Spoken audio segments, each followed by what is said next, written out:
Here we are, back Wednesday night, HellaBass Live. What's up, everybody?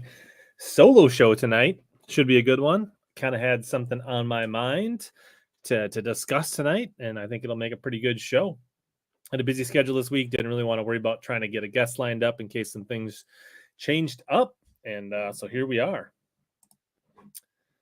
Let me know in the comments how everything's sounding and looking. What's up, New Hampshire Life? Joan, Tim, Chris in the house. Lots of familiar faces. What's going on, everybody? Should be fun. I'm excited. After a week off, I'm excited to get back. I'm always excited to talk on the streams. But tonight, especially after having a week off and having a tournament weekend, excited to break it down, answer a bunch of questions. Darius, when are you not at Lake St. Clair? Do you have a job? Do you just what's going on? I feel like every week that I go live, you're chiming in from St. Clair with giant smallmouth. What's going on, Brian? Good to see everybody. Should be good. People are pouring in fast and furious. Retired. That's the life, buddy. Busted for years and years and enjoyed the fruits. That's good to see. So this week we are definitely, so I kind of thought I had 3 pretty good tournaments in a row in the TBF team trail. Unofficially, I don't know. I haven't seen the results, but I think we're tops in team of the year now.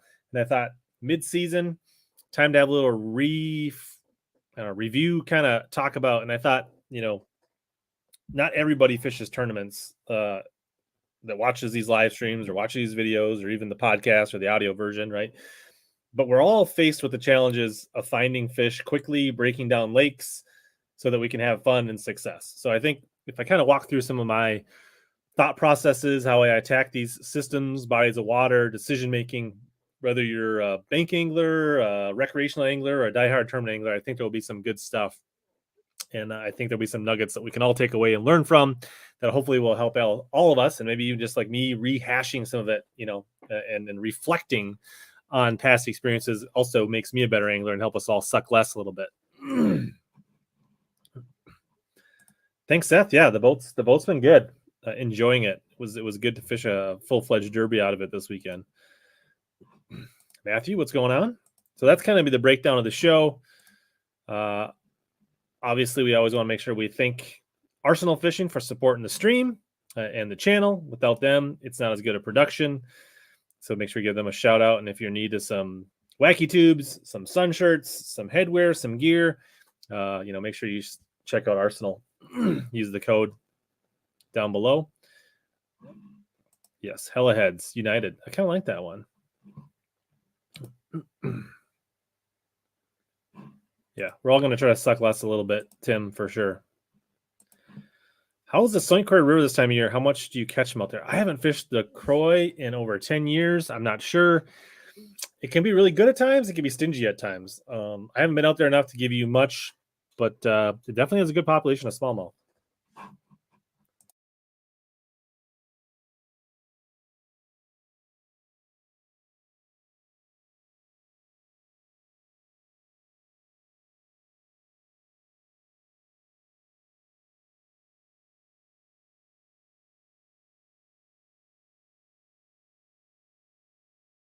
I should probably unmute myself. Sorry about that. Did you hear me talk about the St. Croix? I don't think you heard me. J-Bone, I haven't fished the St. Croix in a long time, and it's got a good population of smallies. I couldn't tell you what's going out there. It definitely would be post-spawn early summer. Cover water with top waters, jerk baits, maybe Kitex, some tubes, hit high percentage areas, current breaks, things like that until you find them. But I haven't been out there in a while. What's one bait Chris Russ needs to add to his cart? Anybody in the chat, feel free to at Chris and give him his opinion. Ooh, I would, as much as it pains me to say it, my most productive bait this year has been the Maxent General on a wacky rig. So I need to restock some of those because my boat was just about empty. Even though I only used like one pack all day to catch like 30, 40 fish, I'm running low on those, so I need to get some more Generals. But one, I don't know, like a cool bait. I don't know what's one bait. Oh, it's tough. It's hard to know with like what else. Like, where are you fishing, Chris? What do you want to do? What don't you have? That's difficult. Maybe get yourself a glide bait, like an Arashi glide. That'd be fun.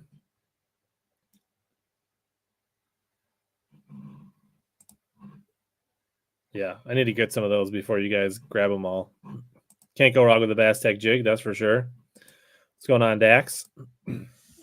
So as I mentioned, I was saying, I don't think you heard me, that we are having a members only stream tonight after this. And so if you're not a member and you want to join, we're giving away a mystery tackle box giveaway tonight. We gave away the regular one earlier this month, and then we're going to do the members only giveaway tonight. So at least once a month, I do a members only stream. So if you're interested in that, there should be a link down in the description below on how to become a member.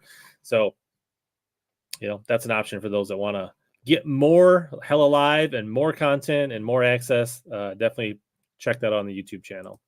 New Bassman spinner color. Stephanie's got a great point. Jackhammers are great for birthday boys.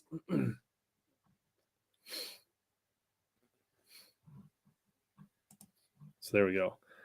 So like I said, we're going to kind of break down things, start at the beginning of the season, and talk about how we've kind of put together a pretty good string of tournaments in the TBF team trail.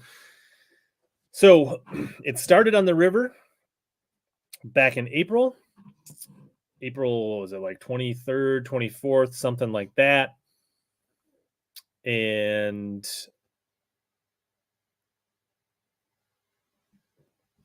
there's a weird pop-up on my YouTube screen. Sorry, got me distracted. But that was an early tournament. We had a cold, prolonged spring. Wasn't sure. It was like a little bit of high water, but not super high for the spring on Mississippi River Pool 4. And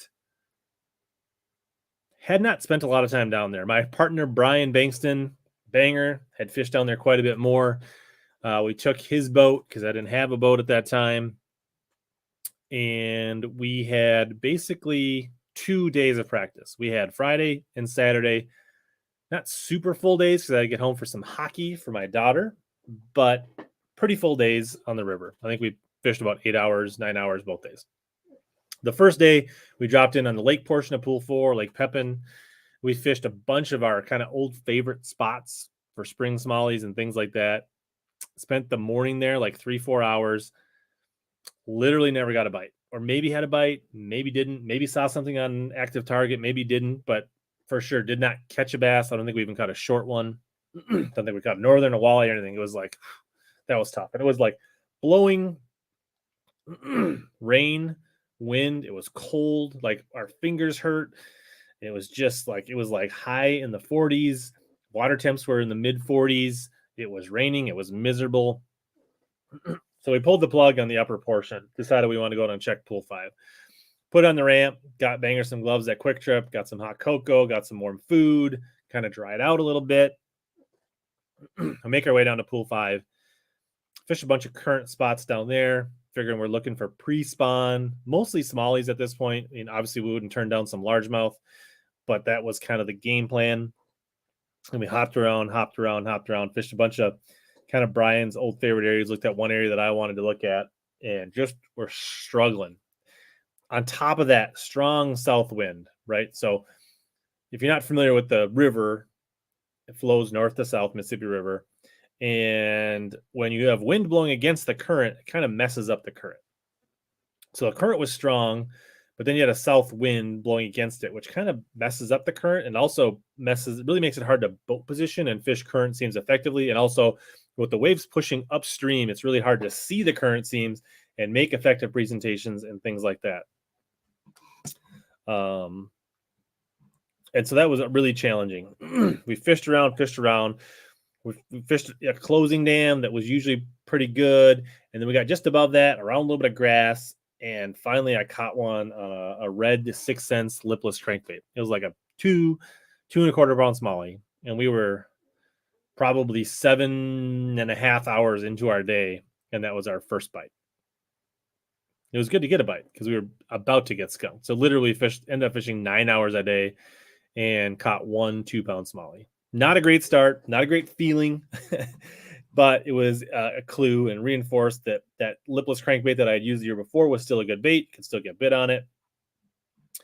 And so that was day one, and that kind of really like made us think, all right, like what do we got to like reboot? We went home, kind of got refreshed, and had to put a new game plan together.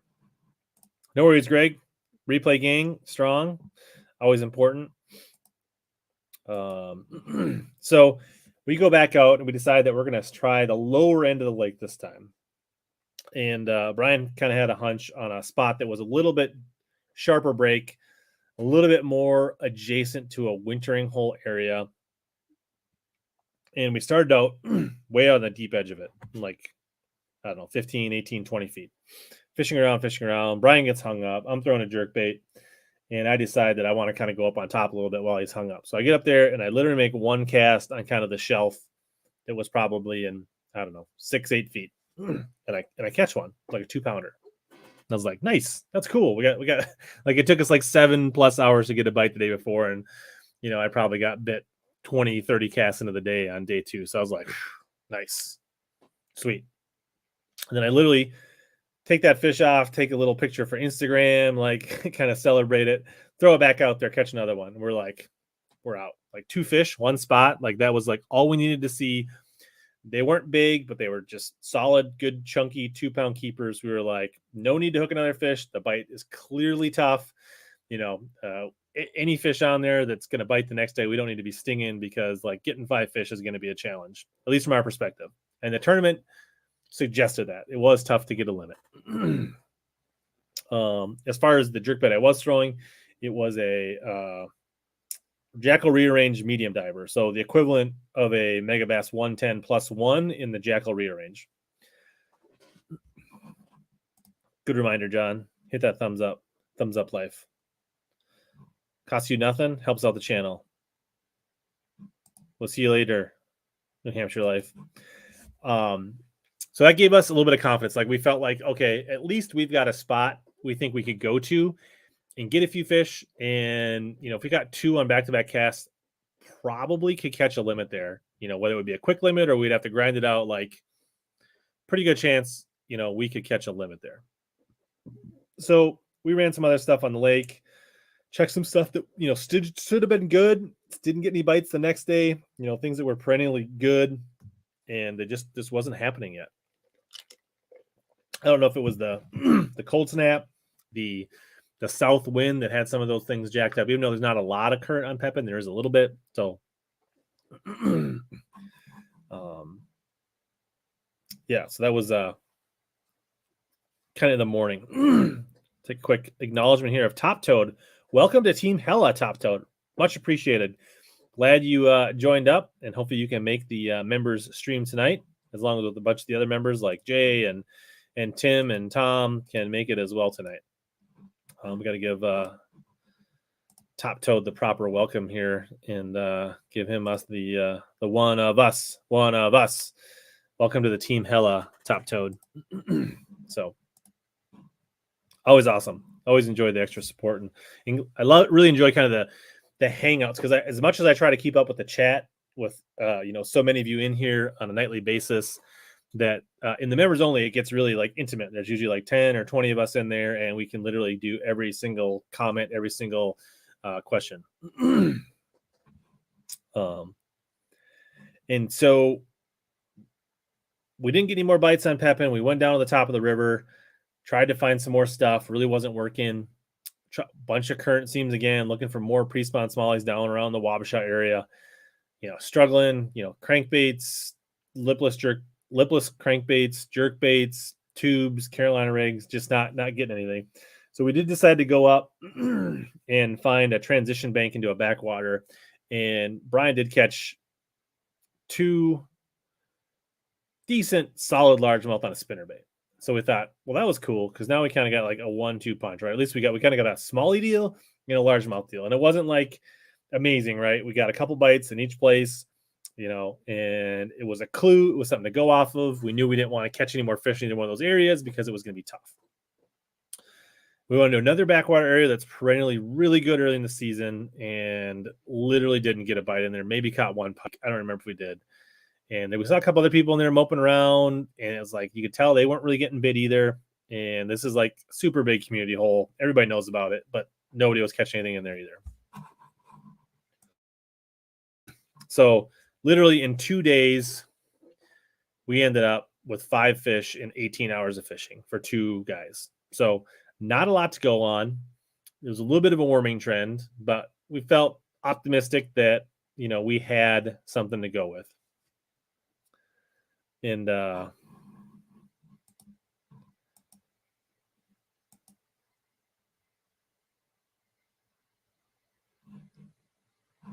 so we got a middle of the pack boat draw. It wasn't anything great. We kind of decided, should we start on the smallie? Should we start on the largemouth? Bankston wanted to start on the largemouth, and I was like, I think we got to go smallies. And just the field we were in, I knew they were going to be more attracted to the lake, and we started to go up there, and we ended up splitting this spot with another competitor, friend of mine, Chong. You probably saw him in the video. They were kind of off in the Phoenix, and we were kind of like, they got there kind of first, and we were off to the side, and they asked them where they wanted to be, let them kind of have first pick, and then we kind of moved over to the other side, and we fished it, and I ended up catching, several keepers. I think we ended up catching 6 keepers out that spot and 2 shorts. I think Brian got 1 on the net, and I caught the rest on that rearrange. And got us off to a great start. We had like a limit within like 90 minutes, upgraded once, had like, I don't know, like 11 pounds probably. And then we decided like, hey, we're going to run some other stuff on the lake while we're up here. Not stuff that we had caught fish on, but stuff that we thought like, if they're there, it could really go down. Like since we had kind of got like a good baseline, we knew limits weren't going to be easy, that we could kind of roll the dice and go for the home run, kind of try to freak show it a little bit, get a couple big bites, and maybe like, kind of go for the W. And that didn't work out. We went to go check the largemouth stuff. The wind had really kicked up there. You might remember, like, it was like 25, gusting to 40. And it just, nothing was working. We went place to place to place, checking stuff, and nothing was working. And so we had like a dilemma. Do we go back and refish for the largemouth that we didn't get to bite early in the day? Or do we go back out to the lake? And went back out to the lake. We went back to that starting spot, no bites.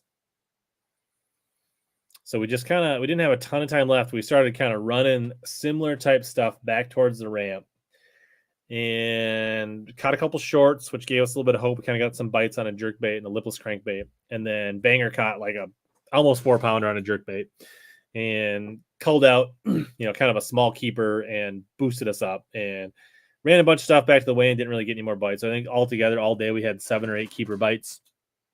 And ran into some other people on the water that day, and they're like, no fish, 1 fish, 2 fish. So they're like, maybe we did okay, right?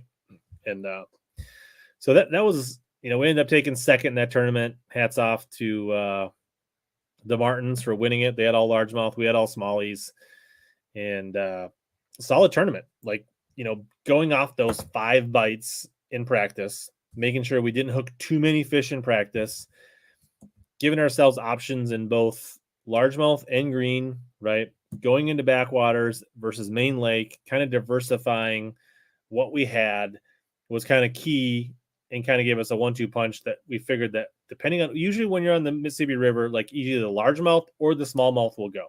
So as long as you have a little bit of each, you typically can put together a pretty good tournament. It's pretty rare that neither one of them will fire on the Mississippi River if you have that 1-2 punch.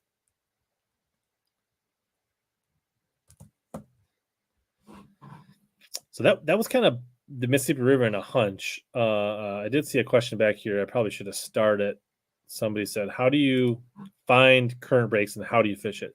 A current break is anything that disrupts the current. Sometimes it can be a boulder. Sometimes it can be a little kick out, a little point. It can be a wing dam. It could be a log jam. And you'll just typically will have a little disruption or a little seam in the current. And you're just looking for a change in the current. And somewhere in that change in the current, there's typically a slack spot where the fish can sit. So a lot of times you want to throw up and bring your bait down that seam or around that object or something like that. It's kind of hard to explain, and it's a little bit kind of a feel thing, but basically you're looking for changes in the current, and that's how you find them.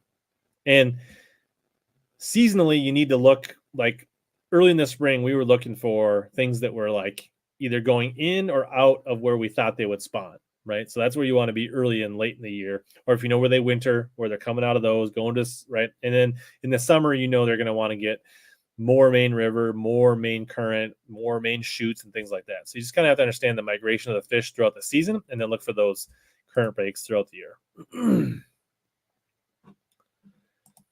Yeah, we'll talk about Big Stone next. So we were there in May before the weeds were really up. I assume if you were just there, it would have been pretty choked out, because last year I was there on the 21st of June, which was Father's Day. And it was basically curly leaf pondweed from basically 2 feet out to like 14 feet everywhere in the lake. So I'm guessing that's similar to what you were seeing, Shimano Shane. I can imagine. It does change how it fishes a little bit, but they're still there and they'll still eat.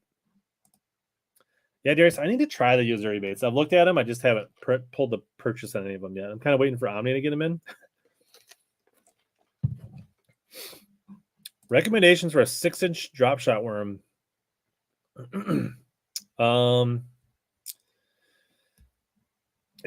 sleep on the trick worm. The Zoom trick worm, that's a great drop shot. I know my buddy Kent Middleset loves to fish the trick worms. Zoom's got some good worms. There's a lot of good, the robo worms. I think Aaron's Magic and Morning Dawn are two popular ones. There's some bluegill, sungill. Like a sungill net bait is a pretty good worm. I don't fish a ton of 6-inch drop shot worms, but like bang for your buck.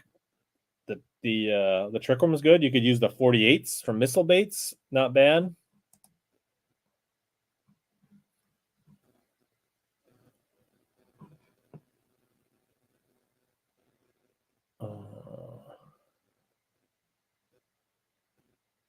Yeah. One of these days I'll get some of the Yo-Zuri baits. I did look at them at the TW the other day, but I didn't end up ordering anything. I think Tackle World is having a sale, so feel free to go hit the links up in Debo's or Baitman's channel, and if you're going to shop there. Otherwise, obviously the code strolling down for Omnia. That's always good. Helps out me, helps out you guys. There will be a new code starting Friday. So if you've used up this month's code, there will be a new code Friday, and it will basically be the same at OMHB22JUN. It will be JUL. What's up, Carol? So any other questions on the Mississippi River before we roll on to Big Stone? I think the Big Stone one is a little more interesting, probably a little more applicable for a lot of you. But I'll give it just a minute. So that put us in second place at the beginning of the year, right behind the Martins. Good start to the season. Put a little ROI based on the and that was when gas was still cheap. It was like $4 a gallon back then. They were basically giving gas away back in April.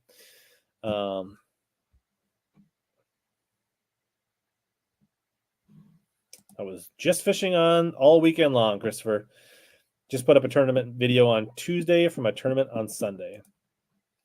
It's a good call. Flirt worm is a good drop shot worm, Tom. So on to Big Stone. Big Stone, I had one tournament last year in June. A little bit familiar with it, but never fished it in May. Based on what I had seen around the house, not that I had been out fishing a lot because I did not have the boat at that time. Still depending on Brian for his 21 PHX to get out for that one. He couldn't make it until Saturday pre-fish, so I went out there Thursday night and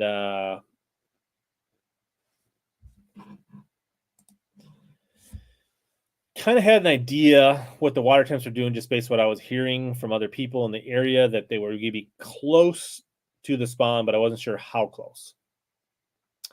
Dipped it in Thursday night, water temp, high 50s, almost touching 60. So didn't have a lot of time. There was some severe weather coming in, so I didn't want to go too far from the ramp. I lodged down in Ortonville, Main City ramp. And literally, I picked up a glide bait first, made like 5-10 casts with a Rashi glide. Picked up a mag draft, threw that a little bit. And then I came up to the first dock, and I had a thunder cricket tied down from the river that I never really threw much because the water was a little too cold. And I skipped this thunder cricket with an Arsenal minnow on the back under a dock, made like 3 cranks, and like loaded up. And I was like, oof, that's a good one. Like 503, 5-pounder. Very first like skip cast with a non-swim bait, catch a 5-pounder. And I was like, that's a good sign. Fish down that bank with a mag draft and a jackhammer, catch a couple more fish. And it was kind of a steeper bank going into kind of what I would consider a likely spawning pocket. So I really felt like that was classic. Those fish were like setting up on the outside. It was a little bit steeper bank and pretty obvious they were, to me, at least the clues I was getting, right, it was that they were transitioning in. So it wasn't quite warm enough, but they were like getting ready that when it got warm enough, they would just be able to slide around and get into some shallow water.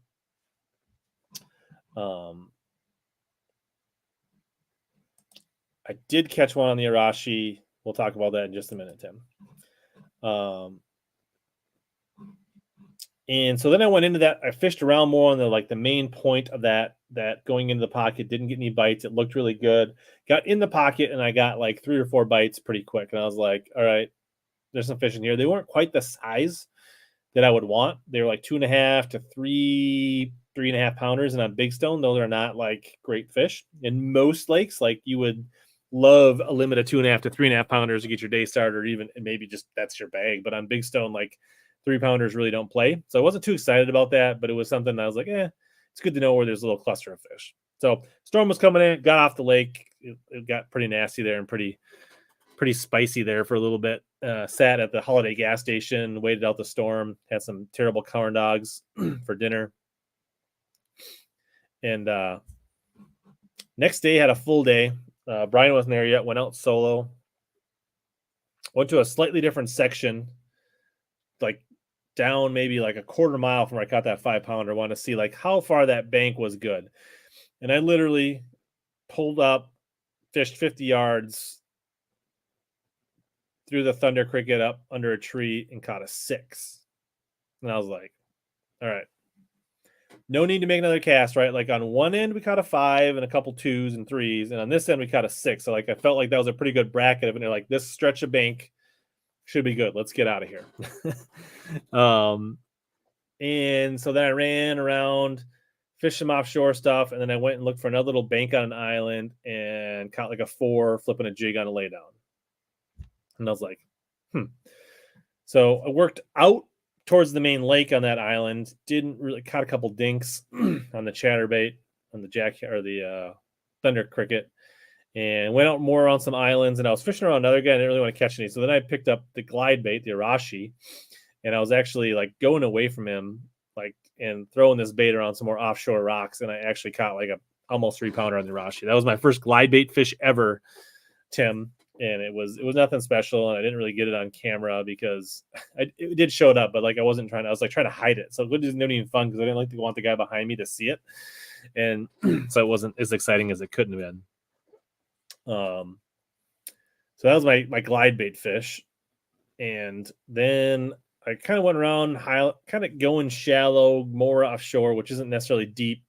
And then I caught like a really nice one on a lipless crankbait off a point. And then kind of went in this other bank and got like a couple good bites on a mag draft and started to piece it together and hopped around. And what I was doing on Big Stone is I was kind of sampling like super shallow to like banks leading into shallow versus more like offshore, just outside of shallow versus main lake. And I really was trying to test like, where do I think the fish are? Because I really felt like any day they were about to like go shallow. Like I wasn't sure if it was going to happen during the event, but I thought it could, that literally like they could make the move to the bank and like it could go down, like spawning on the verge of spawning. Like I wasn't sure how close they were. And I wanted to be on the front side of the fish. I was hoping to collide with them because I thought in this tournament, right, this is a lake that kicks out freak show bags. The week before I was there was a 31-pound bag for 5 fish caught in a team tournament. Now, second place was only 23 pounds, but 31 pounds up where I live is, I mean, that's 31 pound is a freak show bag anywhere.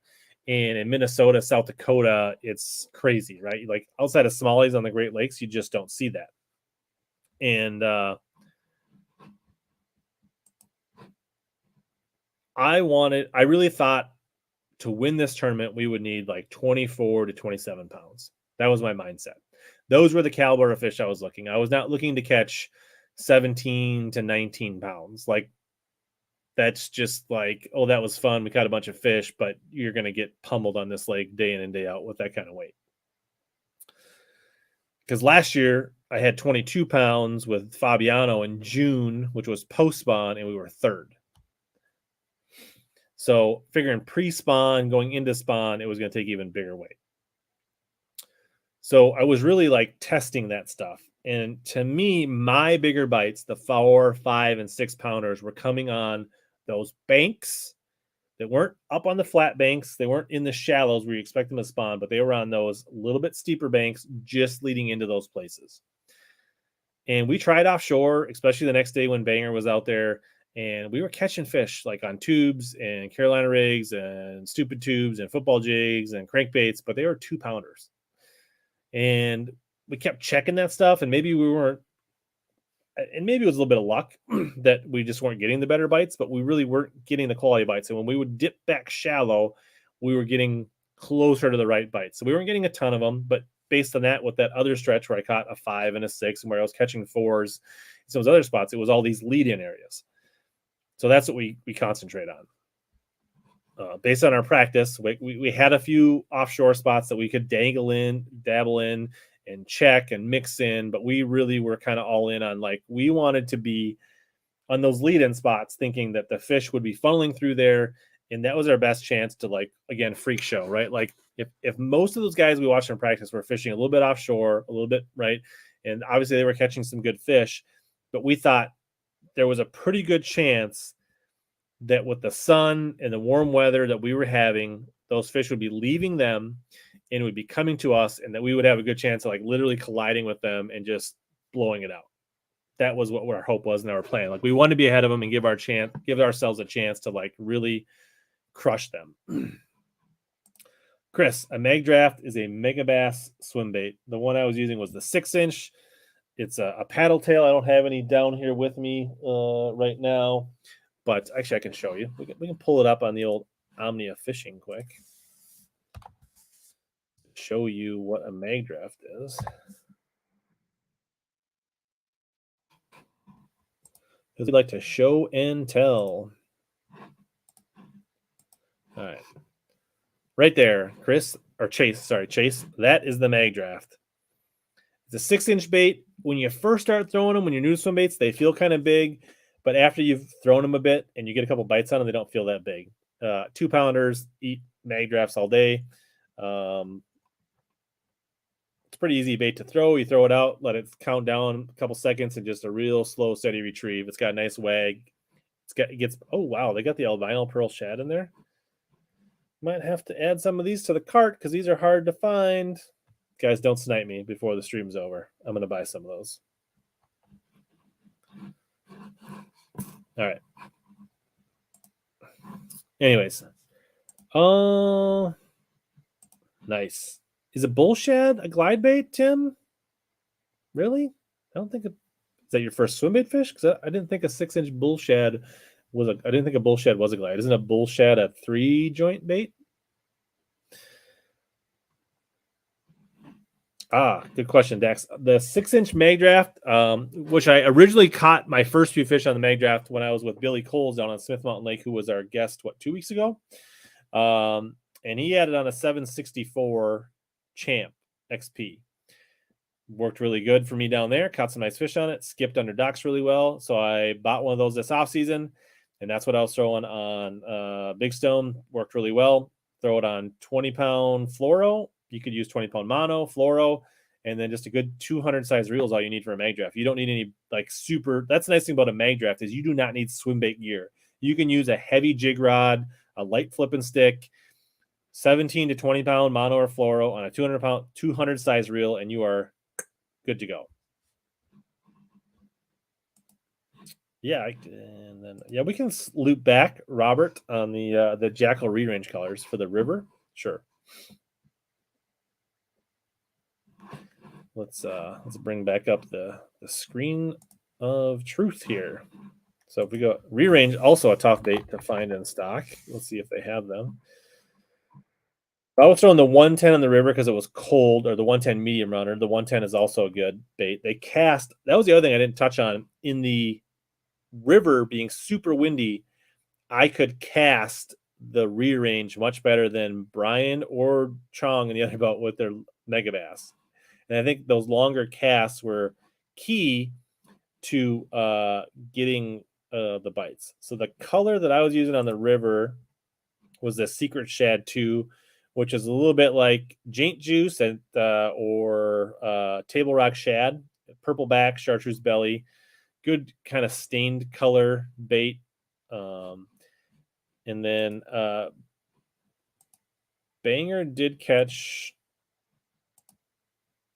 the kicker on this one, this Hasu, HL Hasu. HL Hasu, which is just a good minnow shad looking profile. I bought some of these. I expect to throw these on like vermilion and smallie waters, kind of like the looks of this. And I did catch some fish on this on pool 2 right before the spawn as well. So this, but you know, and then if you've got stained water, you can't go bad with these matte pearl whites. Those are good options as well. If you got perch in your lake, there's some good perch colors. So really, they don't have a ton of colors, but they're all pretty good colors. So hopefully that helps, Robert.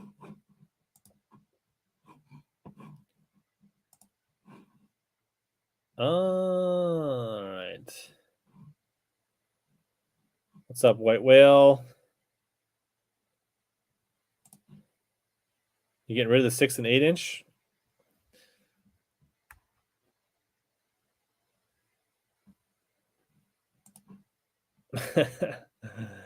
Omnia does not have it. Sometimes they might be having a spot sale of some kind, but otherwise you can always use the code down below on the ticker. I don't know if they're always. I think they are running like some kind of tackle sale right now. They kind of hide them on their main page, and you kind of gotta here sales and promotions. So it's 25% off tackle storage, 20% off rod covers. Those are their 2 sales currently. White Whale. Oh, not sharing it. There you go.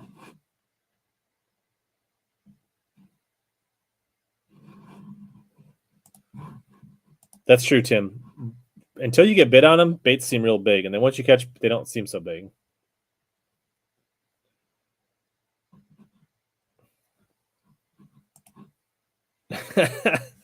Yeah, I probably should just not even mention that, Tom.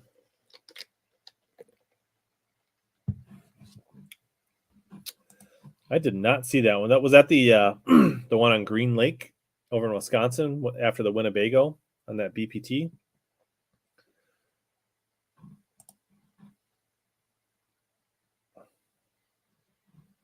Good luck fishing with the bro tomorrow, Gramps.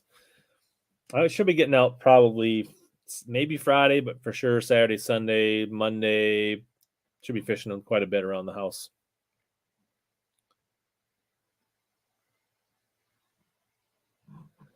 Yeah, the MR is the medium runner, but it's a slightly deeper diver. So the regular rearrange 110 and then the 110 MR. So the regular 110 is like equivalent to a Vision 110 Megabass, and then the MR is like the +1. It gets a little deeper. What's up, David?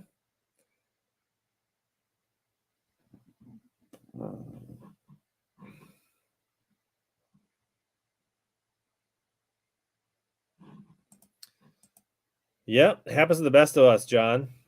The tough days make the good days all that more sweeter. So where were we? We were going into finishing up practice, and I kind of was explaining, right, like what we were planning to do is try to be kind of where the fish were going and have them coming to us, and that was our plan. We went down that stretch in the morning, throwing chatterbaits, flipping jigs, where I had those 5 and 6 pound bites. We literally struggled to get any bites. I finally slowed down and flipped a jig, caught like a 2-pounder. We put it in the box. We debated whether we should even do that. And then we went down to where I caught the 6-pounder. nothing. And I kind of went back, and there was an empty lift next to that tree, and I threw my jig back in there that I already fished. I threw the cricket on it. Banger had flipped his creature bait in there. I had thrown my jig in there. We fished the tree, and then I went back and I threw in there, and I like soaked it in there, and all of a sudden, dunk, 5-pounder. And I was like, maybe we got to slow down. Maybe the bite's a little stingy this morning for whatever reason. And so that gave us a clue to slow down that day. We started running back, and I kind of switched up things, and I started swimming the jig more than the cricket. Picked up a few fish. We kind of built out a limit. Me swimming my jig around some rocks and some trees and things like that. Got into an area where I wanted to slow down, and we fished it one way, and I didn't really get bit. And we came back the other way, and Banger picked up the Senko, and we fished a little slower, and we went right back through where we had just fished, and he caught like a 4-pounder on the Senko. And I was like, culled out like a 12-incher. I was like, nice. So now we got like 2 good fish and 3 like good fish in most places, but in a place like this, not so good. So we started slowing down, and I started getting like bit on my jig up tight to the bank in little shadows and little clumps of wood and little brush and things like that. And they kept on pulling my claws off, or they'd swim out with it, and I'd set the hook and miss it. And like 3 times in a row, I would like get the fish to nip my jig, and I'd miss them, and Banger would throw in with the Senko, and like, there he is. There she is. And like, if you remember the video, like I didn't think I put a lot of the misses in the video, but like he was cleaning up on the Senko, and he caught like 3 good ones in a row. And so that gave us like, he caught 2 4-pounders and some 3s. And I caught that 5 earlier. So we had like a good start to the day. We were getting close to 20 pounds, and which is like good, but like not good enough to feel comfortable at all.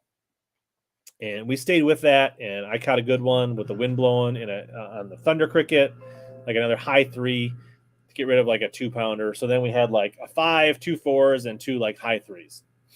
And we knew that was like 20, 21 pounds. We like knew deep down, like we needed another like 5. We needed another 6. We needed like a true kicker to really like have the bag. We knew like having those 2 like 3.5, 3 3/4 was not a recipe for success to win on that lake. We fished hard the rest of the day, bounced around, fished the wind, checked the conditions, caught quite a few fish. They just kept on being like 2.5 to 3.5 pounders that wouldn't really move the needle for us. And weighed 20.96, and like literally 21.05 was the last check. So we just missed the money, but we fished pretty good. Like we were like 7th or 8th in the tournament. Good points. And even though we didn't get a check, even though we didn't win, we were literally 1 bite away. And I really felt like we were doing the right thing. We fished clean. You know, maybe we should have like moved a little quicker, hit a few more areas, maybe been a little more deliberate with the Senko in a few more places. Maybe I should have picked up the Senko. We both should have been throwing the Senko for a while. I'm not sure, but we were really close. Execution was good. We didn't lose any fish that mattered. We were literally 1 bite away. I don't feel bad about that. Sometimes things just don't go your way in the tournament. You know, shout out to Nick. Him and his team partner won this. He's a channel member here. He fished against us this past weekend as well. And you know, I don't feel bad about that, right? And like, to me, I was doing the right thing. I was trying to stay ahead of the fish. I was sampling offshore to mid-range to shallow to make sure I wasn't missing anything, and try to get a pulse on where were we getting the bigger bites, and trying to stay ahead of the fish in the spring. And then the other thing that I think was really important is we sensed the conditions were changing. In practice, it was all about that Thunder Cricket and the bladed jig and the swim bait. Like moving baits, I could cover water, I could get big bites. But there was something about that day that just didn't feel right. And once we didn't get a couple bites, and when we slowed down, we did get a bite, that was an instant like trigger for us. Like, okay, we got to adapt. We can't do what we did in practice. Maybe we can fish in the same areas, but we got to slow down, be a little more finesse, a little more deliberate. And that almost worked. You know, literally 1 more bite, you know, would have been the answer. Bo, when do I pick a T cricket versus a jackhammer? Honestly, that tournament, I had a thunder cricket tied on the river because I figured there was a good chance I would get bit off in practice by a pike. So I didn't want to throw a jackhammer in practice. Ended up never really being warm enough for the bladed jig to play at the river, so I never took it off. So when I showed up at Big Stone, it was still tied on from the river practice. And when I skipped onto the first dock and caught a 5-pounder, I was like, we can keep throwing the thunder cricket, even though I really never had much success on it. And then the next morning I caught a 6, and then I caught a couple 4s that day. They were biting it. That's literally the only time that I've really thrown the thunder cricket over the jackhammer. So don't have a good answer for you there, but I've built some confidence in the cricket this spring that I didn't have before. Any idea why I can't catch a large one over 3 pounds on leech? Leech is good, but I think it's on a little bit of a, lakes ebb and flow. I don't think leech is on a peak for largemouth. It's still a really good lake. You can still catch a lot of fish. There's still big ones there, but I think that overall numbers of big ones are on a slight down cycle.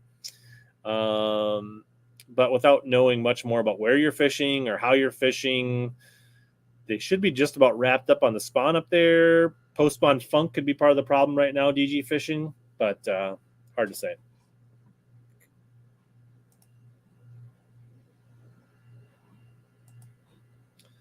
But when do you want a point or a painted blade? Okay, so when you don't want silver or gold blades, you go with a. But, okay. I don't know. I don't know. I was fishing 1/2 ounce. I think both of the 1/2 ounce you can keep moving pretty good. I don't know. I haven't played around with them enough side by side to really know about that. JP, I did get your email, so you're all set. You'll get that box out to you real soon.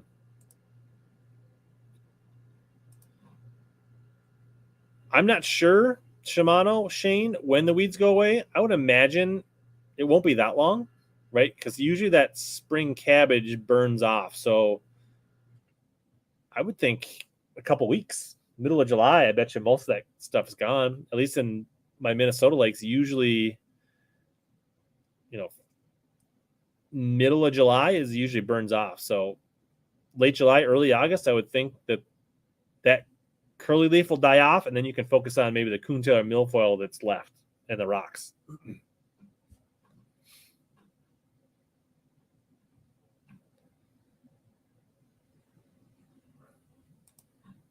No, I don't know. I never really repaint anything. Like I always think that baits that get chewed on, right, and they get rashes on them, the more the fish chew the paint off them, I feel like the better they work.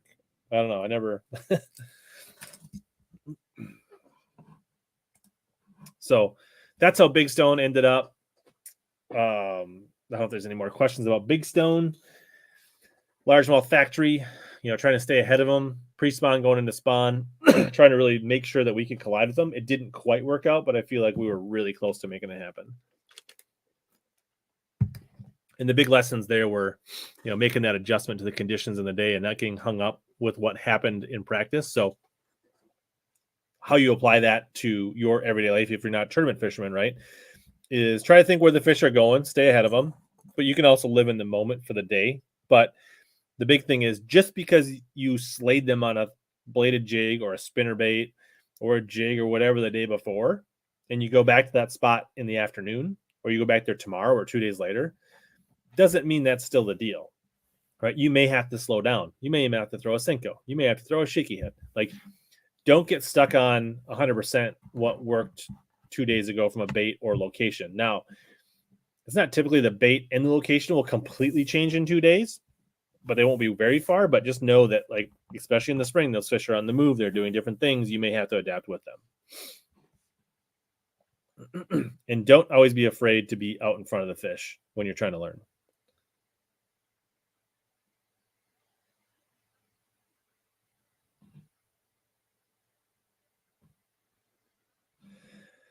So that was, we fell down a few spots in, I guess we were still in second in team of the year points after that.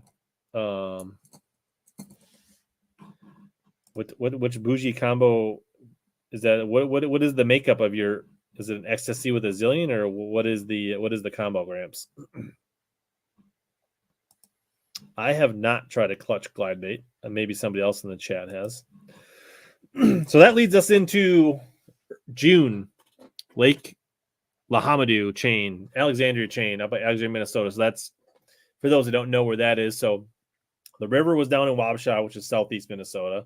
Then we went to South Dakota border, Ortonville, which is like straight west of me. And then we go kind of slight northwest of the cities, a couple hours, Alexandria. And so we're going a little bit north. So I had mostly been fishing at home. It's getting very post-spawn. Heading up there, figuring that they would be largely post-spawn at this point. Maybe there's a few late betters. Thought maybe the smallmouth would still be hanging on. So we get up there. Got a late start of the cities. We got out for like an hour on Thursday night. Michael and I found a little corner, shallow, absolutely loaded with bass. There wasn't many big ones there, kind of an inside weed line area. And knew that was a place like we could definitely start and catch a quick limit of decent fish. And so it was good to see that. We hopped around fishing reeds and docks that night. Didn't really fish deep at all. And that night we got some, I don't know, 2.5 to almost 3 pound bites fishing shallow. So knocked the rust off, got the buzz around in the Camus a little bit, and got a few bites, got Michael a few fish, had some fun. Went back, camped. We were super. Thanks, shout out to Sport for letting us stay at his land, and Uncle Marty were hanging out with his camper. And but it was very all there was power on this land. There was no water or anything like that. The grass hadn't been mowed in quite some time. And so we were camping, sleeping in the truck. At least I was. Michael was staying in the camper with Marty. And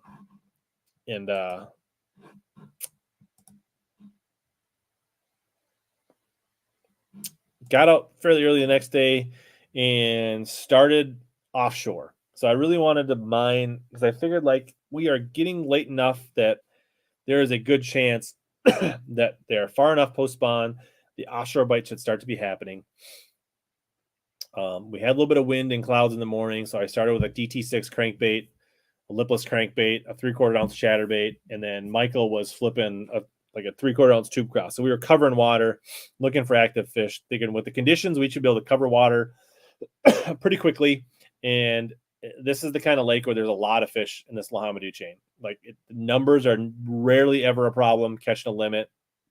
And my experience on that, I haven't been there in 15 years, is that like if you cover enough water and you have good conditions for reaction baits, you shouldn't fish by a school. Like if you're covering water and you'll get like boom, boom, you'll get a couple bites or you'll get one good bite and that'll tell you to slow down. You can kind of, once you get a good bite, a 2.5, 3 pounder or better than average bite, if you slow down, keep making cast there or switch to a jig worm or something like that, you'll find them. Like it would be pretty rare for you to, with the number of fish and if the conditions are right, that you can't just blow down a weed line. And if there's a big chunk of fish there, they will show themselves.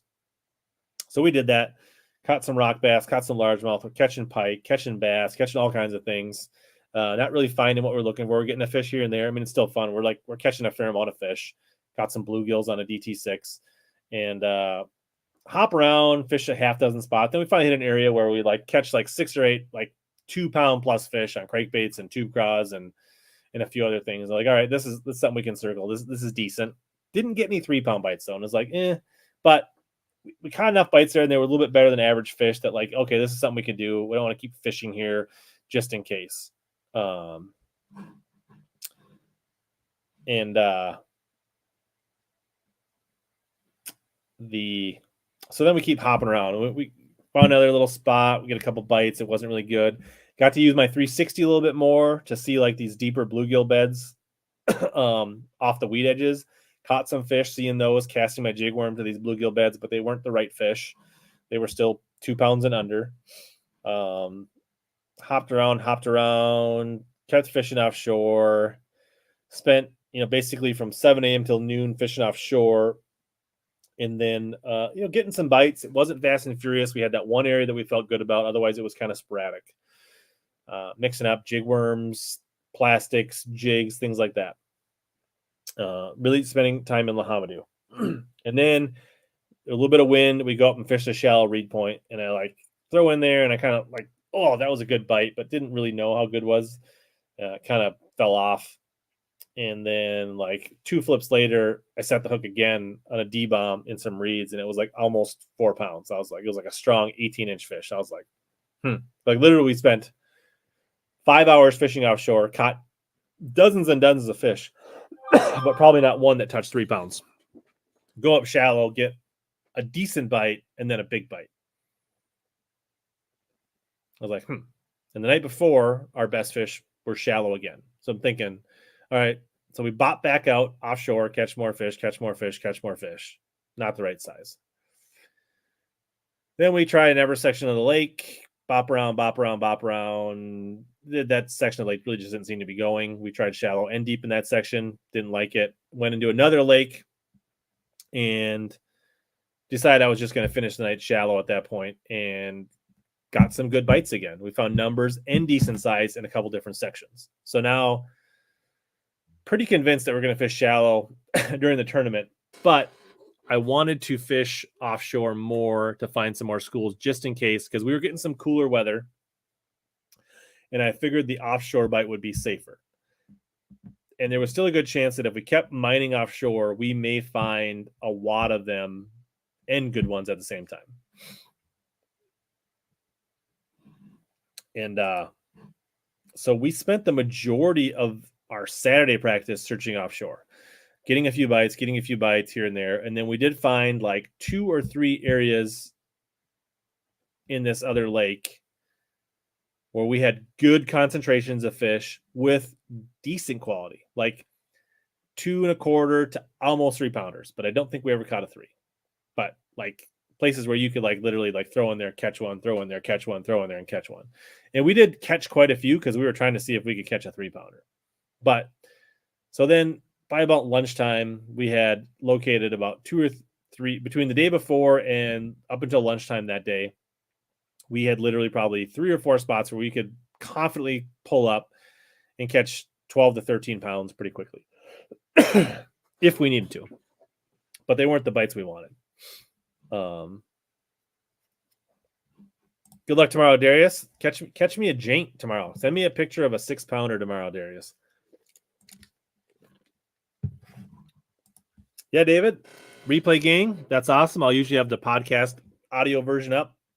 Usually throw it up the night before, so it's in your inbox in the morning, and you can also catch the Facebook or YouTube replays as well. Throw some football emoji smallmouth in the chat for Darius members. But so we went shallow later in the day, plucked around. We tried to pull on most of those fish. We didn't really get any good more bites, but we were trying to look at some new areas. Then we spent the last little bit of time fishing in Lake Carlos looking for some smallies. And we did see one big, dark, black smallie on a point. And that was an interesting thing. And then we kind of spent some more time looking for those. We caught a few. I caught my first smallie in the chain that I've ever caught. And we caught some on jerk baits, figured out some baits, things like that. And I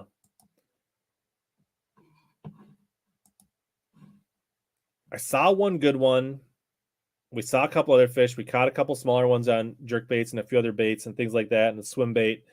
And kind of had something that was like, hey, you know what? We didn't catch a lot of fish, but this could be a good backup plan for late in the day if we really need something. So it wasn't a lot to go on, but we got a couple bites. We saw a couple fish and thought, there's another piece. So we had a 3-pronged approach. We had our offshore fish, we had our shallow fish pattern, and then we had this kind of smallie, kind of super backup plan C going into the tournament.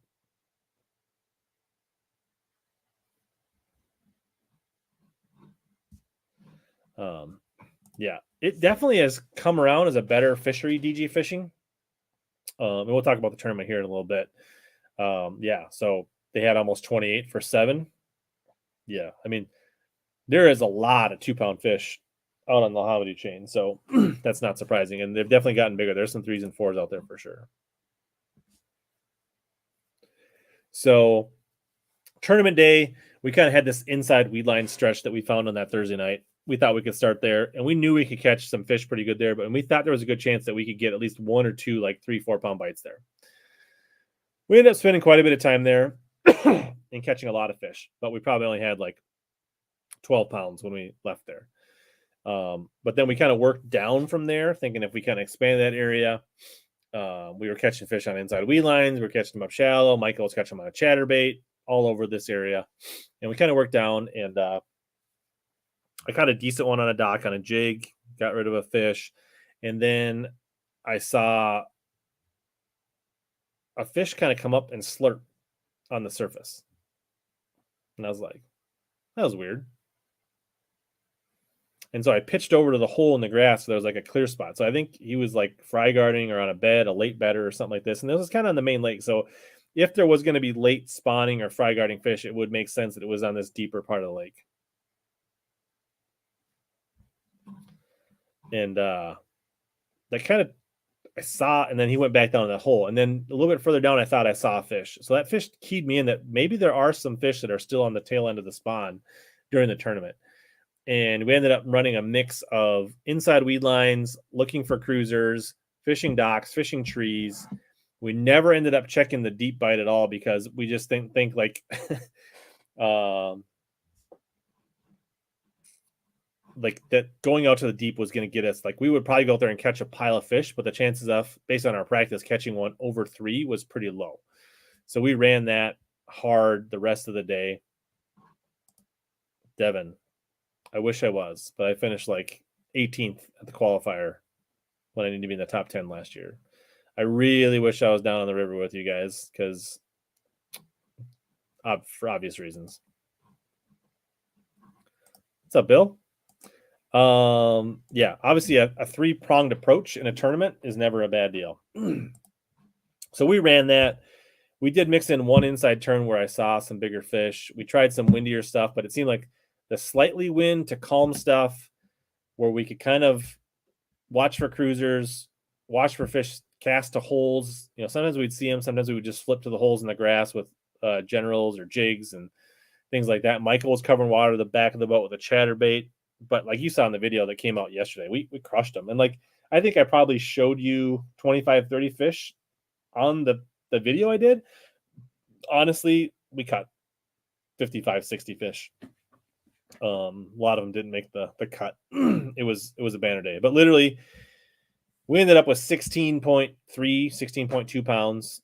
We were catching like, you know, we started the day with like 5 2-pounders, and then we got like 2.5 pounders, and then we got up like 2 7s, 2 8s, 2 9s, 3s, and then got like 3 1/4. Like we ended up with like a limit of like 3 to 3.5 pounders. And we just didn't get a 4-pound bite. That was the difference. Like the teams that won and that were up there around us all had like a 4 to 4.5 pounder, and we just didn't have that. And then late in the day, we went and fished smallies, and I caught like that one good smallie to get rid of, but it was just a couple ounce cull because we just had already so many solid 3-pound largies. Super fun day, awesome day, and kind of like Big Stone. I mean, 4th place, solid finish. We get a check, and happy about that. Always good to get some money back from the tournaments, but you know, would have loved to win, but it just didn't happen. We just didn't get that bite. You can't complain about catching 60 fish and catching most of the right fish, but not getting that one kicker bite. I don't know. Maybe we should have ran a little more bank, a little more fresher water, covered more water. I don't know. Maybe there's a couple stretches we refished that maybe we shouldn't have. So we could have maybe had a little better odds, but we fished clean.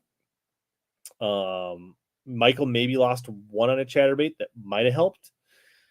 You know, Michael had like a 2.5 pounder eat his chatterbait and a 4-pounder falls it in. Like, how close was that 4-pounder to beating that 2-pounder to a chatterbait? Like, that could have been the difference between us, like 4th and winning it. So it's like razor's edge in tournaments on like the difference between like 4th place and winning. And sometimes it's, I don't know, sometimes it's what you do, and sometimes I think it's meant to be. What's up, Benedetto? But so what do we learn there, right? Like I thought, and I really made sure those fish weren't further along, and we focused on that. Even when we got a few bites shallow where we saw those quality fish, I knew and felt, I guess at least I felt confident that we could just run that based on the conditions of the tournament and what we saw in front of us that I didn't need to practice much shallow. So we really spent our time practicing offshore, hoping to find kind of a juice spot home run where it would all go down in one spot. And knowing that I felt confident that we could just go shallow during the event as we needed to hopefully catch those fish that we kind of got a glimpse of in practice. Plus, the state tournament's there in August, so the time we spent offshore should pay dividends down the road. Gonna fish a pond upstate. Fishing tomorrow. Upstate Minnesota, upstate New York, like upstate where? And are they largemouth? Give me a few more deets. What's up, Alan? How you doing? You're always making some cool stuff fishing the Southeast. Yeah, I would pond I would think a frog be really good. Like they should be getting on that frog bite. Senkos, frogs, swim jigs, all be good options, I would think. Do you have much of that dead grass moss by you? Are you talking about where it gets like slimy, kind of shallow when the water gets too warm too fast in the shallows, or like when the pondweed dies off and it gets mossy? If so, or are you talking about like surface moss where it gets like slimy, thick on the surface? But if it's like the stuff that's in the water, then a swim jig I like, and then weightless plastics like ring fries, Generals, Senkos, things like that.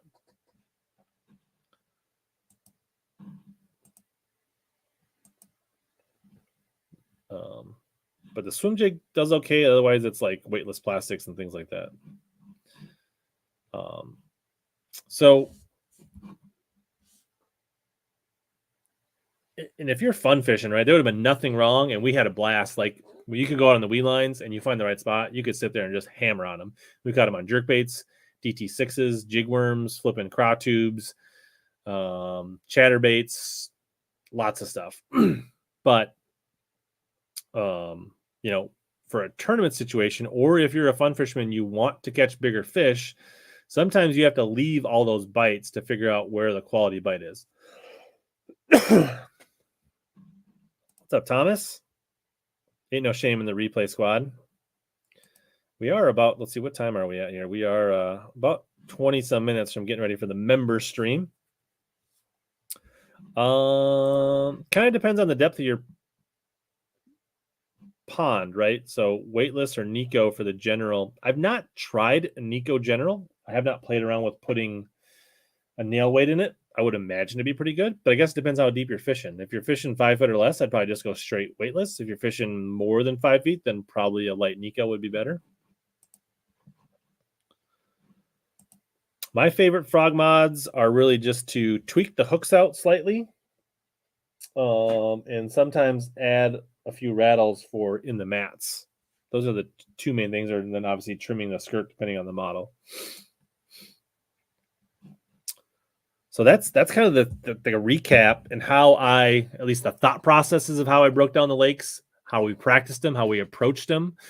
Hopefully that gives you all some insight on, you know, next time you're facing a new body of water or a place you already fished, like how would you attack them? Hopefully there was some insight there. Okay. Tacos, fajitas, chimichangas. What are we talking about, Gabe? I could bet the Nico was good. How did you do today, Devin? He's sitting good at the regional. I kind of glanced at the. We could look up. Should we look up Devin live?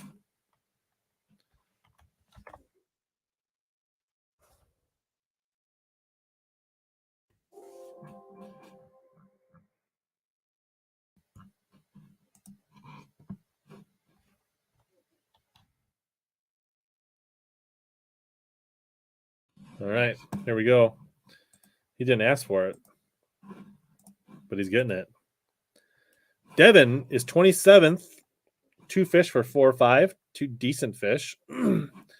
So out of there's quite a few zeros here. So that's got to be what, 84? Sitting all right. How'd your Iowa? So there's the top guy in Iowa's 7 pounds.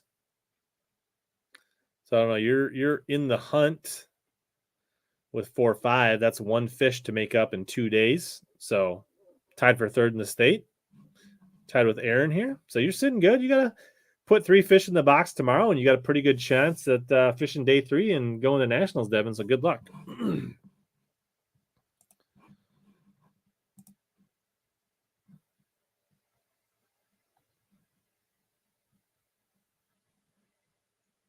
Enchiladas. See, I'm not an enchilada guy. They're too soft for me, Gabe.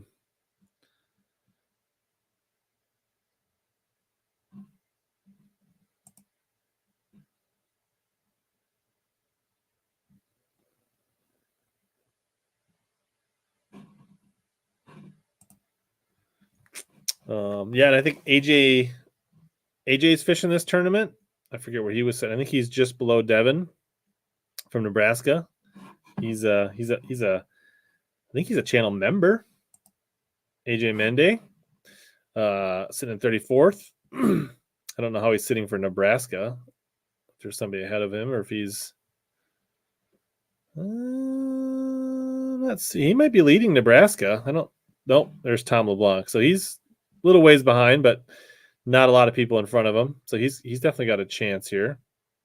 And then my buddy Pete Hare, who has been in some of my videos and I've fished with before, he's second in Minnesota on the Coingler side.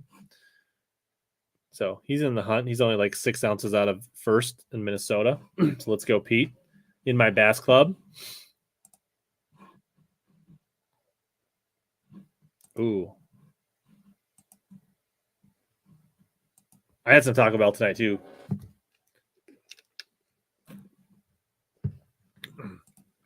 No truer thing has been spoken, Thomas. How did you do, JP? I bet that was a great. I didn't follow that one super close, but how did you do? There's AJ. You're right in the mix, AJ. You got this. You've been here before. You know how to get it done. I don't throw a ton of balsa cranks. I actually, yeah. Well, no. What is? Isn't a DT6 a balsa? I threw the heck out of a DT6, but as far as like your custom balsa, black label, Bagleys, that kind of stuff, I don't throw them a ton unless I'm on the river. Typically, threw them a lot down the Watchtower River. If the pond is murky, black chartreuse, black or chartreuse blue back is a good bluegill color. Any of those would be good. But yeah, up here in Minnesota, a DT6 just comes through the grass like butter, catches a ton of fish.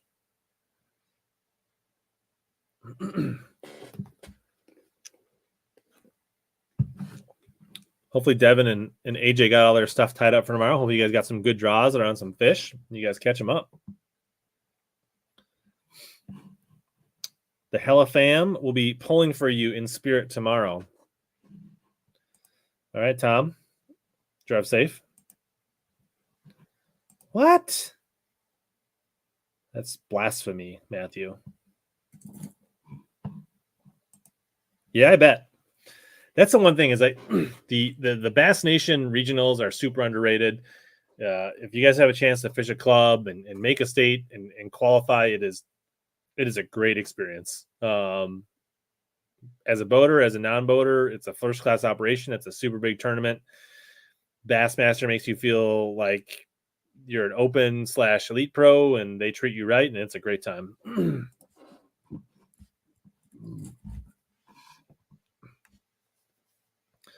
All right, we got about time for about 15 more minutes of questions before we shift gears and head over to the members live stream, where we'll be giving away some stuff to our kind of a members appreciation stream and giveaway this month.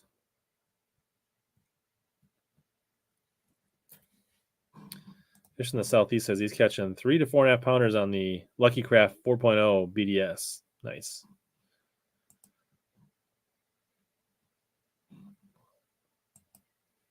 It looks good, but it was stingy the day I was there, Brian. There you go. Get that Nico. Sling that Nico and get you 3 in the boat. Ooh, sexy dog. Well, good luck, AJ. Get to bed. You can always catch the members replay later this weekend after you fish day 3.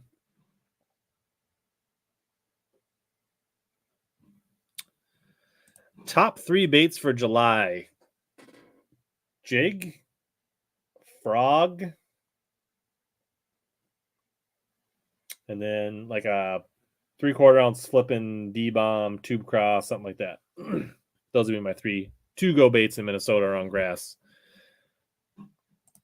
Walkout song.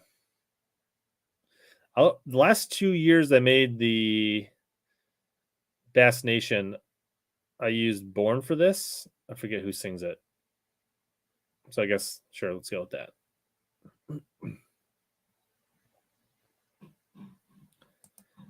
Perch jerk baits. When and where? Are you talking about like for catching panfish? I usually just use some kind of tiny jig and a little bit of plastic or a little like gulp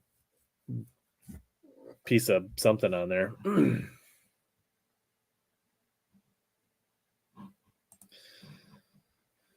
Keep plugging. Sometimes you just got to fish your way out of a slump, DG. It's a very vague question. Hard to say. But maybe slow down. Maybe change baits. Don't be afraid to leave smaller biting fish to go look for bigger fish. Those are some things to think about. Yeah. That sounds right. The score. I'm pretty sure that's right, Daniel. Oh, the bots are here. Team mods. Go get them. Fish the Southeast. And team, here's your chance. I feel like we've made it. It's always a good sign that you're hitting the algorithm on YouTube when the to make that you get noticed.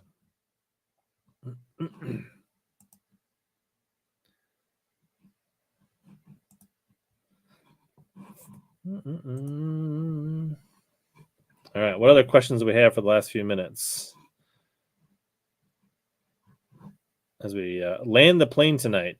So what's coming up? I got a tournament on my least favorite lake, Lake Marion, on July 9th. So that'll be coming up. And then a couple weeks later, we've got a TBF state tournament on Lake Vermilion, which I'm super stoked about. That should be a smallmouth crush fest. Should be excited. I think I took 3rd or 4th in the Northern Regional 2 years ago to make the nationals there. So I'm excited with that. And then August is the Bass Nation State Tournament on the Hamadou. So a couple of big tournaments coming up.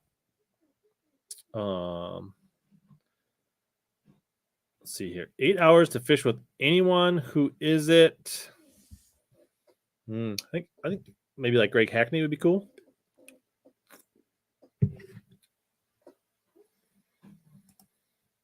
Let's see. DG, it's been a weird year. I think the post spawn is probably lingering a little more than you're used to up there. I think it'll turn around for you pretty soon. Because that wasn't too far.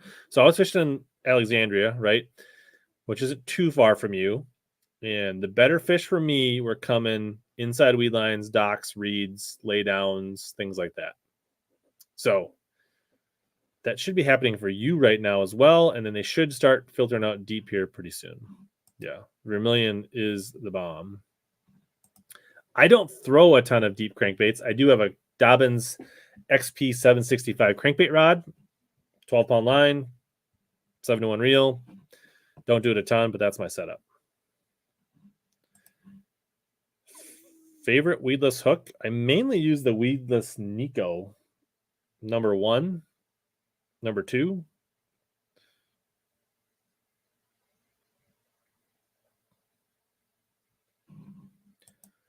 Rich G, you are as young as you feel. What's up, Joe? Devin, we were on the chain, Alexandria chain. Mohamedou. So Muhammadu, Carlos, Darling, that's where the tournament was.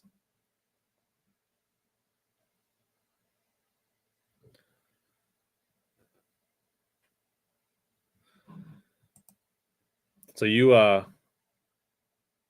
Devin, you're a big fan of Mini Washta. No, Mini Waska. We had a tournament there a couple years ago that I almost won the 2-day event there, but came up just short. But Waska's got a zillion fish in it, some good somalis. Probably wouldn't hurt to eat some of those 12-inch largemouth out of there, thin them out a little bit, so some of the other ones can grow a little bigger. But a great lake to take kids fishing and to get bites and to learn things, because you get a ton of action from the fish, ton of feedback.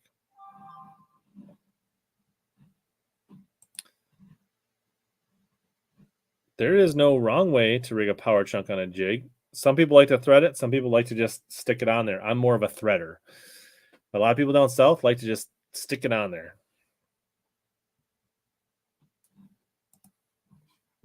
Ton of dinks using a Ned on a South Metro lake. What baits would you have thrown to upsize the fish? Maybe a Nico, a little full-size Nico. You know, if you're throwing like a 2.5-inch Ned, maybe go to like a 4 or 5-inch Nico. I had a few Risto wraps, but I got rid of them. Never threw them much. But I know there's a cult following for them.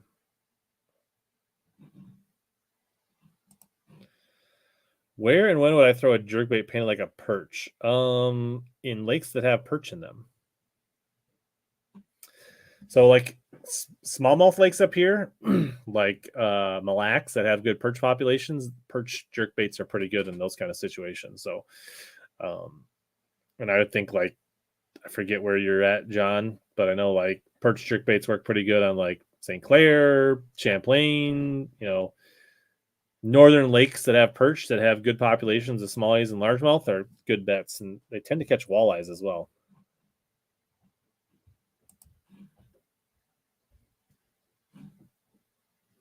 Let's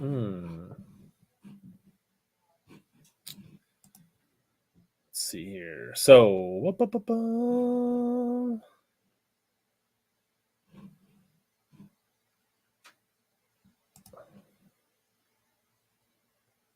any more questions?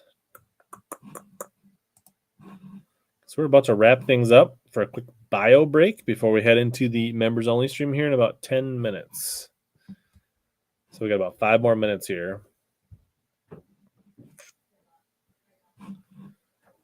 I don't own any BX Brats. I've got some of the old like DT Fat square bills and some other square bills, but I've never tried the BX Brat. But like, it's good square bill. I don't know why it wouldn't be good.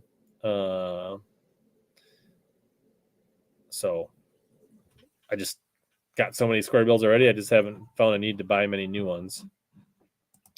I've got 2 Helix 10s at the dash, 1 Helix 12 and a 360 up front.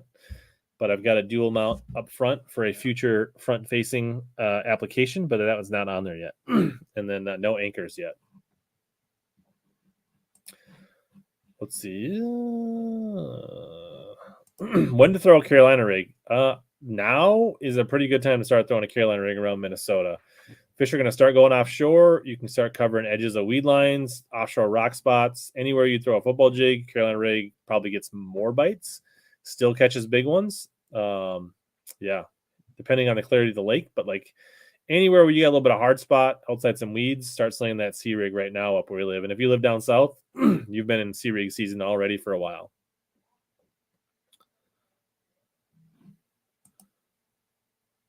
Nice.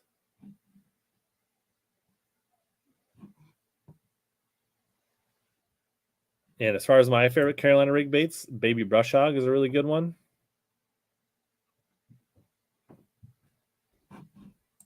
Much appreciated, Rich G. Yeah, if you guys haven't missed it, there's a recent tourney vid Tuesday. I tried to get it out for Monday night, but there was just so many fish catches I couldn't possibly get it edited and out the next day.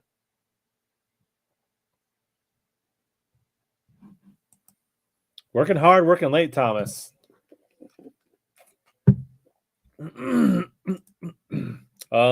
Favorite square bill? Probably the one that I've done the best on throughout the years is the EMA square bill. I've also done okay on the 1.5s. I mean, I don't know if like a Fritz side is really considered a square bill, but that's been pretty good lately. I don't do as much square billing as I'd like. So, favorite crankbait hooks? Usually just Gamakatsus. I'm not that picky. I'm not like a super snob when it comes to trebles. I don't typically change trebles until tournament day, so I'll practice and fish factory hooks all the time. And I don't pre-change my hooks until I'm actually going to use or think I'm going to use a bait in the tournament. I'll have to take you up on that maybe someday, fishing the Southeast.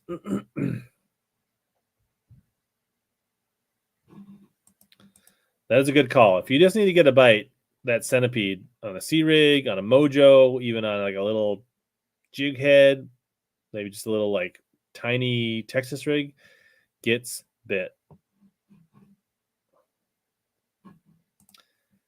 I'll think about that. I'll try to do maybe some more, especially on the days where we get windier and the audio is good. Maybe I'll try to work in more kind of background where voiceover is the word we're looking for here.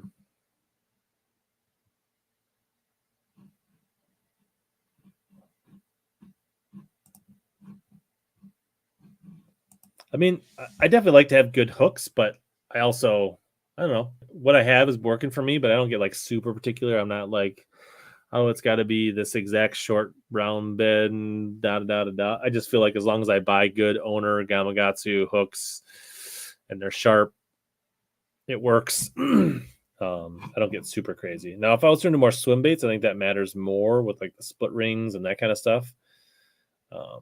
I got a mixture of EWG and open, round beds. Sometimes I'll mix those on top waters. Sometimes I'll go, I do like red hooks on my front, on my top waters. Sometimes I'll play around with EWGs, round beds, depending what the fish are doing.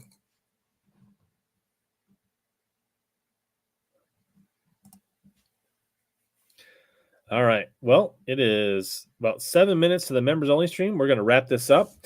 Thank you for those that came in to check out the live stream tonight. We'll be back, I think, for the next few weeks. Even with the 4th of July, I think we'll be able to knock out a stream next week. Maybe we'll get a guest. Might be another solo stream because I know people are busy. If you came in late, watch the replay on YouTube, Facebook, wherever you can, or download, search HellaBass in your favorite podcast app. These all go out on audio format. It all helps the channel. Thumbs up, leave a comment.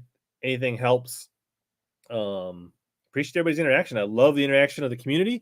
And members, make sure you join the live stream here in just a few more minutes. And always here to help you guys catch more big bass.